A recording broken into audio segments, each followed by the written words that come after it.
Estamos presentando Y todos hablaron de la paz.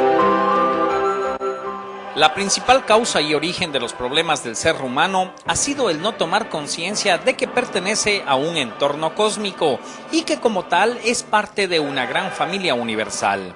Esta inconsciencia es la que le ha llevado a cometer los hechos de barbarie más atroces contra sus propios congéneres, ensañándose vil y abusivamente contra una de las razas de sus propios hermanos, a la cual a lo largo de la historia la ha denigrado, vejado, maltratado, esclavizado y discriminado absurdamente. Esta es otra razón de por qué el hombre no ha vivido ni ha permitido vivir en paz. Según el diccionario, sectas son doctrinas que siguen y defienden unos fanáticos. ¿Pero acaso no encajaría esta definición también con las instituciones como los partidos políticos o los ejércitos? Y estas personas están siempre hablando de la paz. Resulta entonces paradójico que el libre albedrío, siendo una herramienta que el cosmos nos ha proporcionado para evolucionar, quede sistemáticamente anulado del manual de los sectarios, pues sus miembros deben rendir culto y obedecer sin cuestionamiento alguno. La pregunta es, ¿se puede conseguir la paz de esta manera? Si nos remitimos al origen de la palabra hebrea antigua para paz, o que se traduce paz, que es shalom, esa paz refleja algo que es mucho más que la simple ausencia de conflicto. No podemos concebir como paz cuando el uno tiene un cuchillo en la yugular y el otro entonces tiene el revólver en la sien, entonces ahí no están peleando y hay paz. No, eso no es paz. La palabra paz implica el verdadero bienestar total de la persona, ausencia de violencia, ausencia de las preocupaciones extremas, un estado de tranquilidad total. Esa es la paz que Dios en mucho está dispuesto a proveer ahora y que Él ofrece para el futuro venidero. La fórmula para lograr la paz se tendría que dividir en dos aspectos. El uno es el aspecto de la paz a nivel personal, individual, y el otro es de la paz a nivel mundial, que todos anhelamos. Entonces, para ambos conceptos es necesario partir de un texto en la Biblia que me gustaría muchísimo compartir con ustedes, si me lo permiten.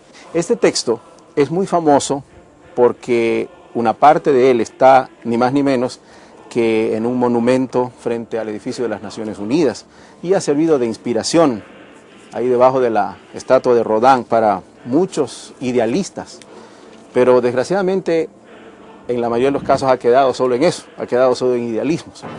En la profecía de Isaías capítulo 2, desde el versículo 3, dice lo siguiente, dice, y muchos pueblos ciertamente irán y dirán, vengan y subamos a la montaña de Jehová, a la casa del Dios de Jacob, y Él nos instruirá acerca de sus caminos, y ciertamente andaremos en sus sendas, porque de Sión saldrá ley y de Jerusalén la palabra de Jehová. Entonces aquí se habla de personas que hacen un esfuerzo por recibir instrucción, educación proveniente de Jehová, Dios del Creador, y que toman la decisión firme personal de hacer las cosas a la manera que Dios indica. Como dice ahí, de Él recibirían instrucción y ley, y ellos dicen, andaremos en sus caminos, no vamos a hacer lo que todo el mundo hace o lo que nos da la gana. ¿El resultado de eso qué es? Y ahí viene la parte conocida. Y Él ciertamente dictará el fallo entre las naciones y enderezará los asuntos respecto a muchos pueblos, y tendrán que batir sus espadas en rejas de arado y sus lanzas en podaderas. No alzará espada nación contra nación, ni aprenderán más la guerra. Aquí se recalca entonces que estas personas, una vez que han recibido esta educación y han tomado la decisión de hacer caso, el resultado es que ya sus espadas se convierten en rejas de arado, dejan de ser individuos cuya mente está en la pelea, en la guerra, y se convierten en individuos pacíficos. Y esto sí da resultado. Y para poner un ejemplo puntual, hoy en la antigua Yugoslavia, en la zona tan conflictiva de Kosovo y todo esto, hay 21 testigos de Jehová con sentencias de cárcel de hasta 5 a 7 años. ¿Por qué razón? Por no participar en el genocidio, por no hacer lo que todo el mundo estaba haciendo de odiándose y vengándose, sino por obedecer lo que ya habían sido instruidos por medio de su estudio de la Biblia. Ahora, la pregunta de cómo se va a lograr la paz, esta paz, a nivel mundial, nos lleva a otro aspecto. Todo el mundo sabe que el Señor Jesús ha recibido de parte de su Padre el título de Príncipe de Paz. Y cuando Él nació, los ángeles dijeron, gloria a Dios en las alturas y sobre la tierra paz a los hombres de buena voluntad. Esta promesa de paz no es una promesa vacía. El príncipe de paz ya no es un bebito en un pesebre. El príncipe de paz es el ser más poderoso en el universo después de su Padre Jehová el Creador. Y el príncipe de paz va a establecer el reino que Él prometió. Padre nuestro que estás en el cielo, venga a nos tu reino.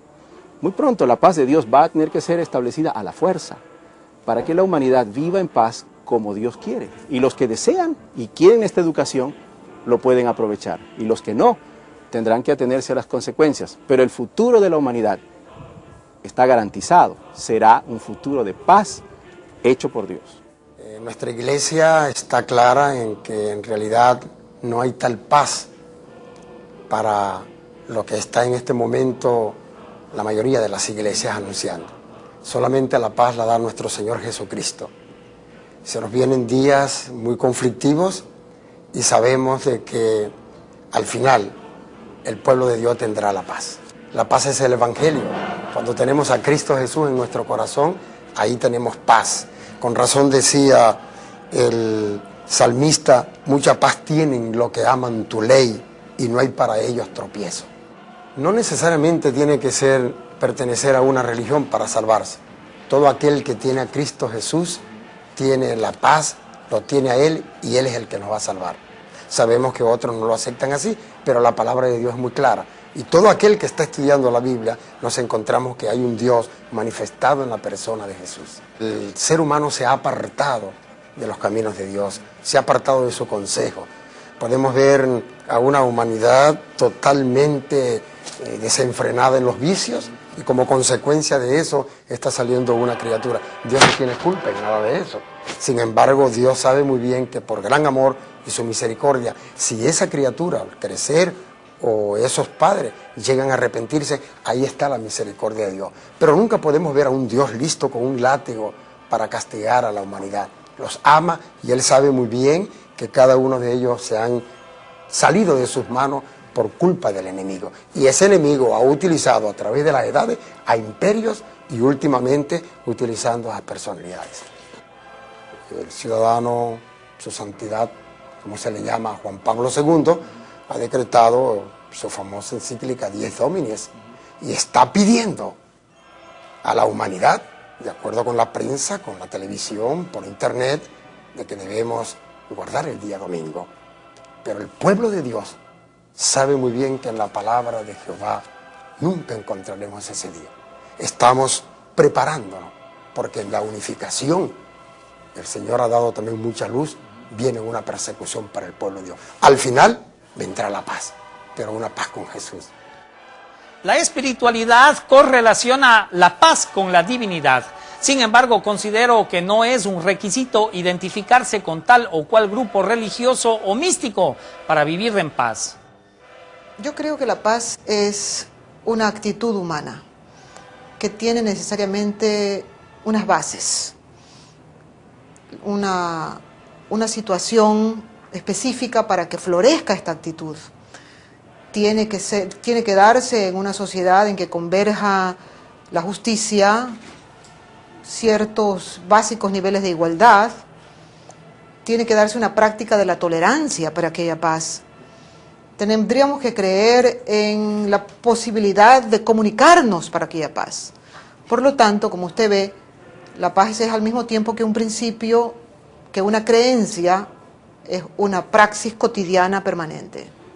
Yo partiría de unas condiciones especiales en las que tiene que desenvolverse el niño desde que nace y crecer para que florezca en el ser humano este culto, este respeto hacia la paz.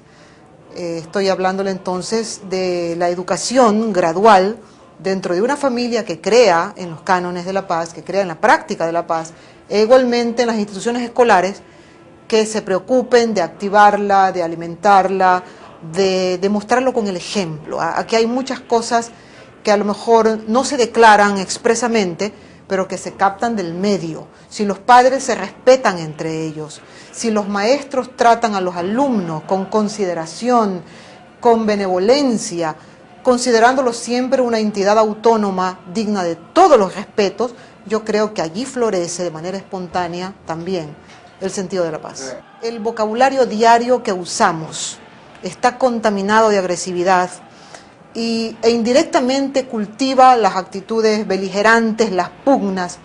Cuando las personas dicen hay que luchar por la paz, están haciendo una declaración básicamente paradójica, ¿no? Plantean un objetivo positivo, pero defiende unos medios agresivos. La palabra lucha lleva a actitudes beligerantes. Creo que en cantidad de ocasiones, entre los mismos grupos que aparentemente están de acuerdo en la fe o la ideología que los reúne, se entabla esta actitud de lucha y de beligerancia entre ellos, por divergencia de maneras de interpretar tal vez los principios básicos que los está reuniendo. Yo creo que no todas las religiones tienen un mensaje de paz, ¿no? Tengo entendido que hay religiones que propugnan precisamente la lucha para conseguir la expansión de sus creencias, ¿no? A nadie se nos oculta que a un escritor de origen islámico se lo condenó a muerte por haber escrito un libro en el que cuestionaba tal vez algunos principios de la religión de sus mayores, ¿no? Esa es una actitud eminentemente violenta que no incorpora para nada la búsqueda de la paz de los cristianos o el amor al prójimo de los cristianos, amor tan enormemente comprometido que los lleva a perdonar a los enemigos. Diríamos que la paz es una virtud que condiciona al amor, a la tranquilidad, a la espiritualidad interna también del hombre, porque también hay paz espiritual o interna del hombre, del individuo en general, y que indudablemente pues desde una proyección más allá del hombre y de la familia tiene que condicionar factores de ordenamiento en las comunidades y sociedades en general, llámese países, continentes o en el mundo, en la parte universal. Proudhon nos decía y manifiesta con mucha claridad que para que haya paz universal no debe haber ni la opresión ni ese desequilibrio entre el opresor y los oprimidos. Pero más allá de la conceptuación, diría que sería la coordinación armónica y perfecta de lo que significa el universo, la naturaleza misma, comprendiendo como universo no solamente a las cosas sin vidas, sino también a los seres vivientes en general, animales y hombres, o animales conscientes como es el hombre, ¿no? La masonería no es una religión, es una organización, como ya le dije, de carácter iniciático, simbólico, y que pregona el amor universal, precisamente la paz universal, en todo su sentido que significa este amor o fraternidad hacia el ser humano mismo. Sí. Y entonces quizás la inmortalidad del alma podría ser la salvación, pero sin distinción de razas, de credos políticos ni de hombres, sino sencillamente porque la materia, como bien decía Darwin, no se crea ni se destruye, todo se transforma, y la materia tiene energías, y esa energía es la que sale en el momento de la muerte del ser viviente, en este caso del hombre, y esta es el alma, por eso es que el alma es inmortal. La palabra hebrea antigua para paz, o que se traduce paz, que es shalom. Esa paz refleja algo que es mucho más que la simple ausencia de conflicto. No podemos concebir como paz cuando el uno tiene un cuchillo en la yugular y el otro entonces tiene el revólver en la sien, entonces ahí no están peleando y hay paz. No, eso no es paz. La palabra paz implica de albedrío, siendo una herramienta que el cosmos nos ha proporcionado para evolucionar, quede sistemáticamente anulado del manual de los sectarios, pues sus miembros deben rendir culto y obedecer sin cuestionamiento alguno. La pregunta es, ¿se puede conseguir la paz de esta manera? Si nos remitimos al origen De barbarie más atroces contra sus propios congéneres, ensañándose vil y abusivamente contra una de las razas de sus propios hermanos, a la cual a lo largo de la historia la ha denigrado, vejado, maltratado, esclavizado y discriminado absurdamente. Esta es otra razón de por qué el hombre no ha vivido ni ha permitido vivir en paz. Según el diccionario, sectas son doctrinas que siguen y defienden unos fanáticos. Pero ¿acaso no encajaría esta definición también con las instituciones como los partidos políticos o los ejércitos? Y estas personas están siempre hablando de la paz. Resulta entonces paradójico que el libro... Estamos presentando Y Todos Hablaron de la Paz. La principal causa y origen de los problemas del ser humano ha sido el no tomar conciencia de que pertenece a un entorno cósmico y que como tal es parte de una gran familia universal. Esta inconsciencia es la que le ha llevado a cometer los hechos de